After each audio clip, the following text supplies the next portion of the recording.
తర్వాత DSC post phone అని చెప్పేసి మేము అడిగినామన్నా, వాళ్ళు చేయలేదు. దానికోసం మేము ఢిల్లీ కూడా ధర్నా చేయడం కూడా జరిగింది. గ్రూప్ 2 పోస్టులు పెంచి పోస్ట్ పోన్ చేయమని చెప్పేసి అన్నాం. పోస్టులు పెంచలే. అప్పటికే 3-4 సార్లు గ్రూప్ 2ని పోస్ట్ పోన్ చేసినారు. అక్కడ కూడా మాకు న్యాయం చేయలేదు. దాని తర్వాత మేము అడిగింది ఏంది, ఆ రోజున కొన్ని ఉద్యోగాలు, ఒక 30-40 వేల ఉద్యోగాలు వాళ్ళు వచ్చిన మొదటి నెలలోనే ఫిలప్ చేస్తా అన్నారు. మేము దాని మీదనే కూర్చున్నాం. యాక్చువల్గా ఆ రోజు దీక్ష కూడా సార్ జాబ్ క్యాలెండర్ అని చెప్పేసి డైవర్ట్ చేసినారు.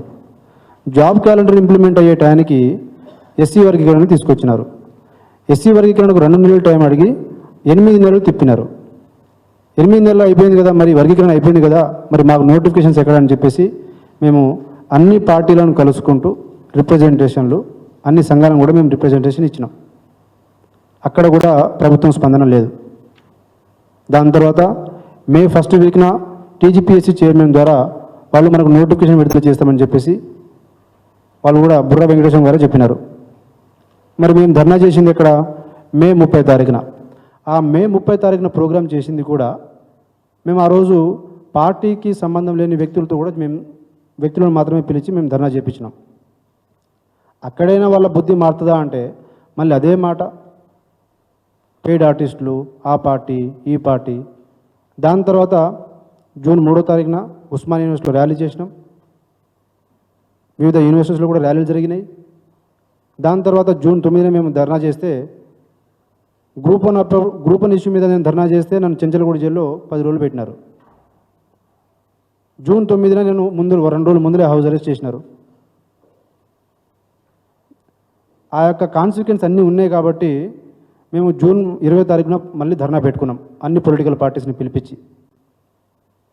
అక్కడ కూడా మళ్ళీ అదే మాట, ఉద్యోగాలు ఎక్కువైపోయినాయి, ఉద్యోగాలు ఎక్కువై ధర్నా చేస్తున్నారు, వద్దు అని చెప్పేసి, నోటిఫికేషన్ వద్దు అని చెప్పేసి ధర్నా చేస్తున్నామంట. అక్కడితోనే పోకుండా వాళ్ళ యొక్క పెయిడ్ ఆర్టిస్టులు, యాక్చువల్గా పెయిడ్ ఆర్టిస్టులు వాళ్ళతో మనల్ని పెయిడ్ ఆర్టిస్టులు అని చెప్పేసి పర్సనల్గా దూషించడం, కొట్టడానికి రావటం, రోజు రోజుకి వాళ్ళ యొక్క అరాచకం ఎక్కువైపోయింది. దీనికి ఎక్కడో ఒక చోట ముగింపు పలకాలి. ఇక ఈ ప్రభుత్వం అనేది ఈ 2 లక్షల ఉద్యోగాలు కాదు కదా, ఒక 12,000 ఉద్యోగాలు ఇచ్చేసి చేతులు దులుపుకుంది. ఆ 12,000 ఉద్యోగాలు కూడా గత ప్రభుత్వంలో వచ్చినటువంటి నోటిఫికేషన్స్ అవి.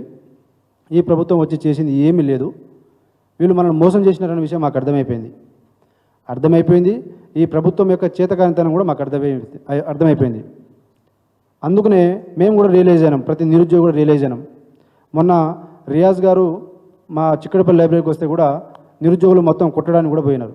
కొట్టే పరిస్థితికి వచ్చింది, కొట్టలేదు అంటే ఆ స్థాయిలో ఉన్నది. ప్రతిసారి ఉద్యోగాలు ఇచ్చేసినాం అని చెప్పేసి మమ్మల్ని రెచ్చగొడుతున్నాడు. సీఎం, డిప్యూటీ సీఎం, వాళ్ళ కార్యకర్తలు అందరూ అట్లే అయిపోయినారు. మేము 17-18 నెలలు వెయిట్ చేసినామన్నా. కాబట్టి ఇక మేము తాడో పేడో తేల్చుకుందామని చెప్పేసి ఈ నిరసనలు, శాంతియుత ర్యాలీలు కాదు, హలో నిరుద్యోగి చలో సెక్రటేరియట్ ముట్టడి అనే కార్యక్రమాన్ని తెలంగాణ వ్యాప్తంగా ప్రతి నిరుద్యోగి కదిలి వచ్చి, మరి వాళ్ళు కదిలి రావడానికి సిద్ధమే ఉంటారు. మరి మా శక్తి చాలా చిన్నది, తక్కువ, భయం ఉంటుంది. మరి దీనికి ఒక శక్తి కావాలని చెప్పేసి మేము ఏమనుకున్నామంటే, నువ్వు ఎట్లా చేసినా ఏం చెప్పినా నువ్వు పార్టీలు ఏమున్నాయని చెప్తున్నావు. మరి ఆ రోజు బస్సు యాత్ర ఎవరైనా చెప్పించింది మాకు? రియాజ్ కాదా? రియాజ్ ఎవరు? టీపీసీసీ అధికార ప్రతినిధి కాదా? NSUI state president Balmuri Venkat ఎవడు? నువ్వు ఆ రోజు మీరు చేసినట్టుగా ఈరోజు ఎవరైనా మా వెనకాల మాతో పాటు జెండా కప్పుకొని ఎవరైనా చేస్తున్నారా? అసలు మీరెవరు మాకు సర్టిఫికేట్ ఇవ్వడానికి? కాబట్టి దీన్ని ఇట్లా కాదని చెప్పేసి ఇక తిరుగుబాటే శరణ్యం అని చెప్పేసి మేము భావించి ఈ హలో నిరుద్యోగి చలో సెక్రటేరియట్ అనే ముట్టడి కార్యక్రమాన్ని మేము తలపెట్టడం జరిగింది. అక్కడ మేము సిపిఎం పార్టీ రాష్ట్ర కార్యదర్శి అయినటువంటి జాన్ వెస్లీ అన్న గారిని కోరటం, వాళ్ళు ప్రెస్ మీట్ పెట్టడం, అక్కడ నుంచి ప్రెస్ మీట్ ద్వారా కూడా వాళ్ళు అన్ని పార్టీలను విద్యార్థి సంఘాలను వాళ్ళు కూడా మాకు సపోర్ట్ చేయాలని చెప్పేసి కోరినారు. కోరిన తర్వాతనే మేము ఇక్కడ బీఆర్ఎస్ పార్టీ ముఖ్య నాయకులుగా ఉన్నటువంటి మిమ్మల్ని మేము అప్రోచ్ అవ్వటం, రిక్వెస్ట్ చేయటం. యాక్చువల్గా ఒక పోస్టర్ రిలీజ్ అంటే చేపించుకొని పోవచ్చు, కానీ కాదన్నా, మాకు మాట్లాడాలి, మాకు అండగా నిలబడాలి, పిల్లలకు భరోసా నిలబడాలి. ఈ నిరుద్యోగ యువత చాలా నిరాశ నిస్పృహలు, ఇప్పటికీ 2 చనిపోయినారన్న. పిల్లలు చనిపోయినారు. నువ్వు నోటిఫికేషన్ ఇస్తే ఇవ్వు, లేదంటే ఇవ్వకు. కానీ నువ్వు ఇస్తా అని చెప్పేసి 18 నెలలు ఆపి మళ్ళీ అబద్ధం ఆడి నువ్వు లాస్ట్కి మళ్ళీ ఇచ్చేసినా అని చెప్పేసి నువ్వు చెప్తే ఈ యువత ఎక్కడ పోవాలి? వీళ్ళందరూ ఎక్కడ పోవాలి? కాబట్టి మేము ఒకటే ఒక కార్యక్రమం మేము ఫిక్స్ అయిపోయినామన్నా, మేము ప్రకటించుకున్నాం. ఆల్రెడీ ఒక పార్టీ మాకు మద్దతు ఇచ్చింది.